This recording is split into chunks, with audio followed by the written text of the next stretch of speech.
네, 안녕하세요. 최승윤 작가입니다. 오늘은 제 채널에서 가장 많은 분들이 관심이 없는 또 과학하고 철학적인 것에 대해서 연결되는 이야기를 한번 해볼 텐데요. 오늘은 양자역학 이야기를 하면서 미술이나 뭐 제 작품 개념 그런 것에 대해서 한번 말씀을 드리도록 하겠습니다.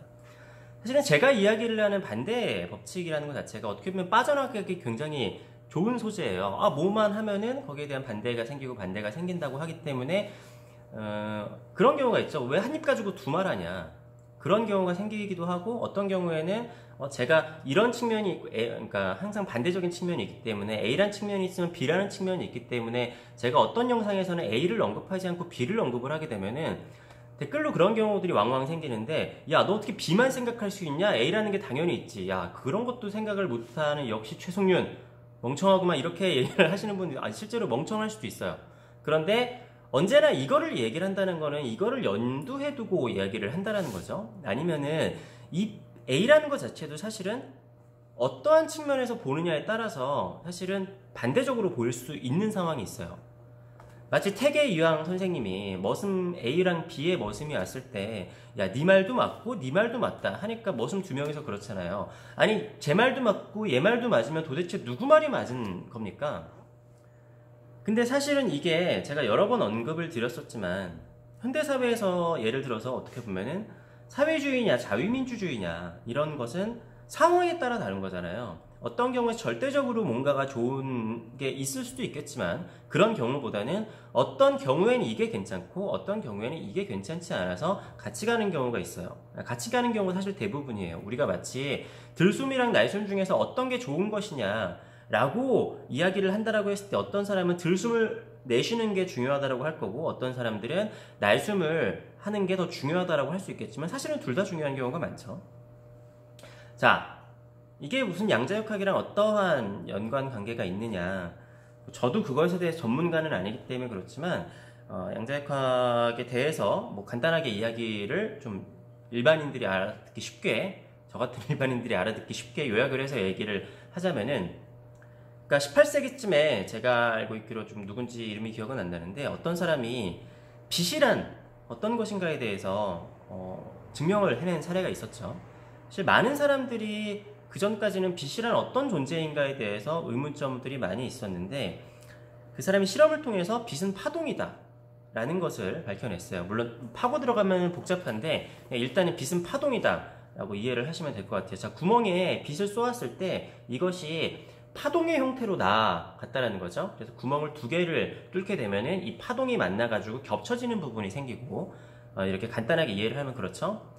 그런데 20세기에 들어와서 아인슈타인이 노벨 물리학상인가요? 네, 노벨상을 받게 된 이유가 빛은 입자라는 것을 아인슈타인이 증명을 해냈죠. 그러니까 그 전까지는 빛이 뭔지 몰랐다가 우리가 18세기 정도 됐을 때 빛은 파동이라는 것을 증명해냈다가 모든 과학자들이 빛이 파동인 줄 알았는데, 아인슈타인이 20세기 때 빛은 입자다라는 것을 증명을 해내면서 노벨상을 받으면서 많은 과학자들이 빛의 입자가 증명했으니까 맞는 것 같기는 한데, 그 전에 파동이라고 했던 것도 맞는 것 같다라는 거죠. 근데 이제 최근으로 들어와서 양자역학이라는 게 밝혀낸 것이 무엇이냐면은, 쉽게 얘기를 해서 우리가 이 구멍을 통과하는 과정을 관측하지 않았을 때는 빛은 파동으로 존재를 하는데, 우리가 이 구멍에서 통과하는 것 자체를 관측을 했을 때는 입자의 형태로 존재를 한다는 거죠.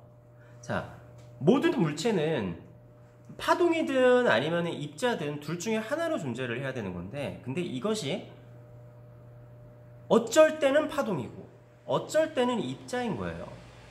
그러니까 양자역학이라는 것 자체가 우리가 관측할 수 있는 아주 가장 작은 단위로 들어가게 되는 것이 양자역학이라는 학문이잖아요. 그런데 그것으로 들어가게 되니까 절대적인 과학, 그러니까 과학이라는 건 절대적이라고 우리가 값을 놓고 생각을 하게 되는데, 그게 아니라 그 안으로 들어가니까 인간의 생각이 개입이 된다는 거죠. 그렇지만 내가 그것을 개입을 하든 안 하든 그것은 상관없이 돌아가야 되는 건데, 이것이 내가 어떤 생각을 가지고 관측을 하느냐에 따라서 달라진다라는 거예요. 이게 사실은 말이 안 되잖아요.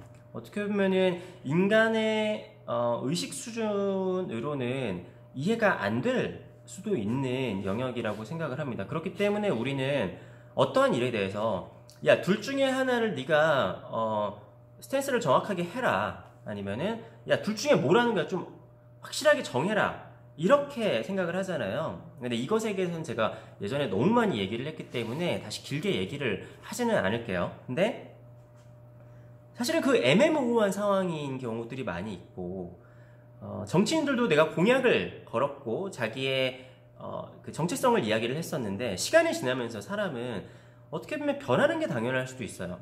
너 초심을 잃었네? 야, 그럼 어떻게 초심을 지키고 있냐? 그러면 초심이라는 게 확실히 무엇이었을까?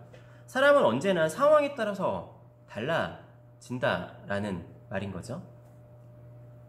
그러니까 이것이 어떻게 보면은 너무나 당연한 그런 것이기 때문에, 제가 거기서 다시 또 반대의 법칙이라는 게 세상의 가장 기본적인 법칙이라는 것을 이야기를 해서, 그러니까 제 작업이랑은 그렇게 양자역학에 이 얘기를 했었던 그 반대의 법칙이 이제 맞아 떨어진다. 그러니까 맞아 떨어진다라는 것 자체도 어떠한 관점에서 보는 거랑 다를 거예요. 그리고 인간이라는 사람이 자체가 내가 무엇을 봤을 때 모든 것에 대해서 가능성, 이것이 길 수 있고 아닐 수도 있다는 가능성을 염두하고 본다라는 것은 사실은 쉽지 않다라는 거죠.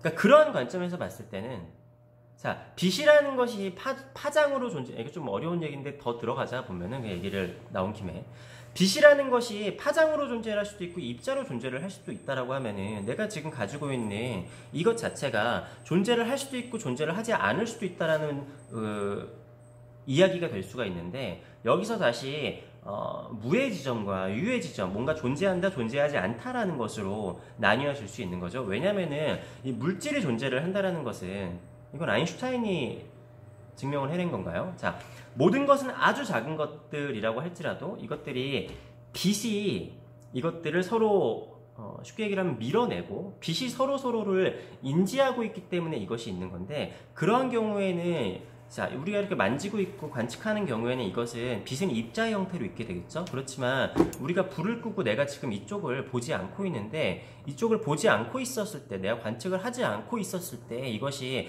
입자인지 파장인지 알 수 없다라는 결론까지 생겨날 수가 있어요. 아, 무슨 소리야, 네가 지금 뒤에 있는 게 그림도 있고 벽도 있는데 당연히 존재를 하지. 그렇지만 과학자들도 지금까지 당연히 그런 줄 알았었는데, 양자역학의 세계로 들어가서 관측을 해보니까 그게 아닐 수도 있다라는 거죠. 그러면 과학자한테, 야, 그러면은 그게 그래서 파장이라는 거냐 입자라는 거냐 그랬더니, 옛날에는 그건 파장입니다 라고 얘기를 했는데, 아인슈타인이 아니 그건 입자입니다 라고 했는데, 현대 과학자들은 그건 저도 모릅니다 라는 게 된 거죠. 학문이라는 거를 알면 알아갈수록 오히려 저도 모르겠습니다 너무 세세하게 들어가고 정교하게 측정을 하다 보니까 모르겠는 거죠. 저는 이게 어떻게 보면은 가장 일반적인 것에 또 영향이 있다라고 보는데, 그러니까 이거는 제가 그 양자역학의 측면과 맞는 것인지 잘 모르겠는데, 그런 저는 생각을 해요. 예를 들어 태양과 지구가 있잖아요.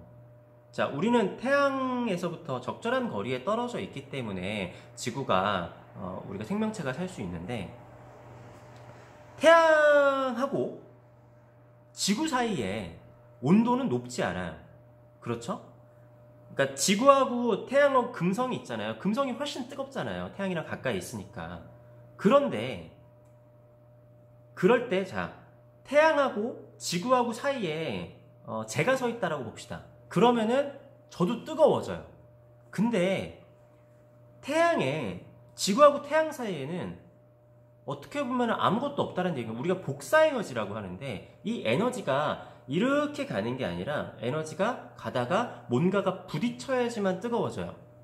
그러니까 이게 지금 양자역학하고 좀 다른 이야기일 수도 있는데, 그러니까 이 태양의 온도라는 게 뜨겁다라고 해야 되면은, 이게 물론 근처로 갈수록 진짜로 뜨겁긴 한데 근데 이 공간 자체는 뜨겁지 않다라는 거죠. 물론 내가 측정을 하려고 들어가면 그때부터는 뜨겁다라는 걸 아는데, 사실은 그 안에 뜨겁지가 않잖아요. 그죠?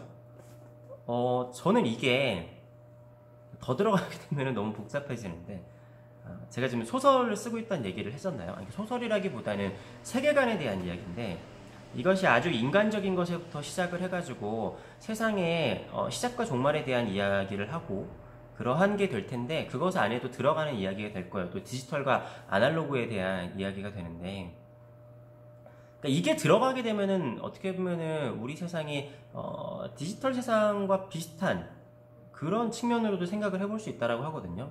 생각을 하거든요. 그러니까 이건 따로 얘기를 할게요. 근데 제가 왜 이런 이야기를 하냐면은, 제가 반대의 법칙이라는 것 자체가 있다와 없다, 유와 무를 이야기를 했잖아요. 이게 어떻게 보면 컴퓨터의 가장 기본적인 언어인 1과 0으로 들어가는데, 물론 최근에는 삼진법이라고 해가지고 1과 0 사이라고 하긴 좀 그런데, 그 사이에 뭐라고 해야 되지? 아무튼 삼진법이라는 것이 생겨나면서 이진법이 아닌 새로운 컴퓨터의 세계가 열릴 거라고 하는데, 거기서도 제가 이야기를 했었던 반대의 법칙에서 나오는 숫자는 3이라고 그랬잖아요. 그러한 이야기가 제가 제 작업의 근간이 되는 반대의 법칙은 어떻게 보면은 디지털에 대한 이야기일 수도 있다라고 생각을 하는데, 근데 그것은 제가 나중에 이야기를 따로 해보도록 하겠습니다. 근데 제가 원래 하고 있었던 궁금증이나 생각들이었는데, 요즘 과학을 보면서 그런 것들이 내가 생각하는 거랑 비슷하네 하는 거 보면 참 신기한 것 같아요. 저는 미술을 위해서 공부를 했었는데, 과학자들은 다른 걸 위해서 공부를 했었는데, 거기서 이렇게 교집합점이 생긴다라는 거죠. 그런 걸 보면은 참 세상이 참 재밌고 현대시대에 태어난 게 어떻게 보면 다행이지 않을까라는 생각을 합니다. 아무튼 요즘에 영상을 볼 때마다 제가 이렇게 얼굴이 하루하루 이렇게 늙어가고 있는데, 영상을 보고 계신 여러분들도 저와 비슷하게 하루하루 늙어가고 계시겠지만, 아닙니다. 그렇지만 구독과 좋아요와 댓글을 달아주신다면 동안이 되시지 않을까라는 생각을 해보면서 영상을 마치도록 하겠습니다. 이렇게 인기가 없는 이 영상을 봐주신 여러분들이 저희 채널의 진정한 구독자라고 하면 또 너무 좀 그러니까 진정한 동안인 사람들이라고 생각합니다. 영상 봐주셔서 감사합니다.